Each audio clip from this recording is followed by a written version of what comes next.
দর্শক বন্ধুরা, সামনে কিন্তু চলে এসেছে বিশাল এক খবর। আমাদের সকলের প্রিয় জায়েদ খান কিন্তু এবার আলটিমেটাম দিয়ে দিয়েছে শবনম বুবলিকে। জি হ্যাঁ দর্শক বন্ধুরা, শবনম বুবলিকে কিন্তু এবার একদমই শেষবারের মতন আলটিমেটাম দিয়ে দিয়েছে আমাদের জায়েদ খান। জায়েদ খান কিন্তু খোলাখুলি ভাবে বলে দিয়েছে যে এবার বুবলি তুমি সাবধানে দেখো, কারণ তোমার পিছিয়ে পড়ে গিয়েছি আমি। জি হ্যাঁ দর্শক বন্ধুরা, যেই শবনম বুবলিকে এতদিন জায়েদ খান ভালোবাসতো সব থেকে বেশি, এবার সেই জায়েদ খানই কিন্তু পিছনে পড়ে গিয়েছে শবনম বুবলিরা। এর কারণ হচ্ছে গিয়ে শবনম বুবলির পরকীয়া প্রেম। জি হ্যাঁ দর্শক বন্ধুরা, শবনম বুবলি কিন্তু তার নিজের চরিত্র থেকে সরে আসেননি। তিনি কিন্তু আবারও সে একই কুকর্ম করেছেন। তার কুকর্মের মাধ্যমে কিন্তু তিনি এবার আবারও তাপসের সঙ্গে নিজের সম্পর্ক জড়িয়ে নিয়েছেন। তো দর্শক বন্ধুরা, আপনারা অনেকেই হয়তো বা জানেন যে শাকিব খানের সঙ্গে ডিভোর্সের পরে কিন্তু জায়েদ খানের সঙ্গে সম্পর্কে জড়িয়েছিল শবনম বুবলি, এবং সম্পর্কে জড়ানোর পর এবার কিন্তু তাদের বিয়ে হওয়ারও কথা ছিল, এবং এই বিয়েটি কিন্তু হওয়ার কথা ছিল বেশ ধুমধাম ভাবে। এমনকি ডেটও কিন্তু অ্যানাউন্সমেন্ট হয়ে গিয়েছিল শবনম বুবলি এবং জায়েদ খানের পক্ষ থেকে। তবে এবার কিন্তু চলে আসলো বিশাল এক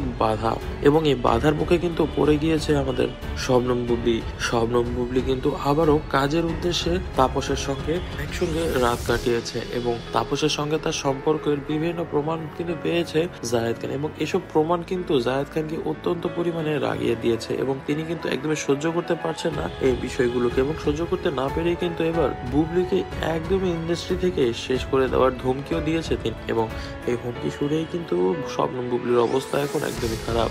শবনম বুবলির জনপ্রিয়তা কিন্তু এসেছিল শাকিব খানের পরে। শাকিব খানের মাধ্যমে এই অভিনেত্রী জনপ্রিয়তা পাওয়ার পরে কিন্তু তার দুশ্চরিত্রের বিভিন্ন দিক আমরা দেখতে পেয়েছি। তিনি যে কাজের জন্য বিভিন্ন ডিরেক্টর এবং প্রডিউসারদের বিছানাতে চলে যান, এর প্রমাণও কিন্তু আমরা পেয়েছি বহুবার। এবং দর্শক বন্ধুরা, এবার কিন্তু আবারও সেই একই কাজ হলো।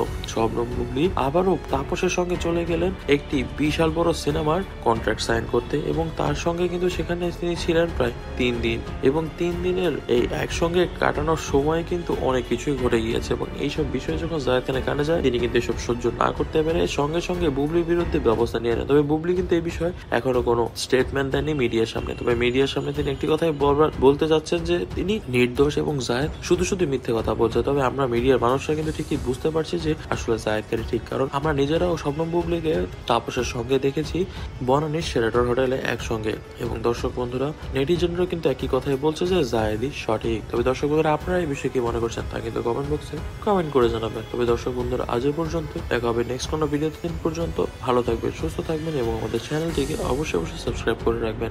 ধন্যবাদ।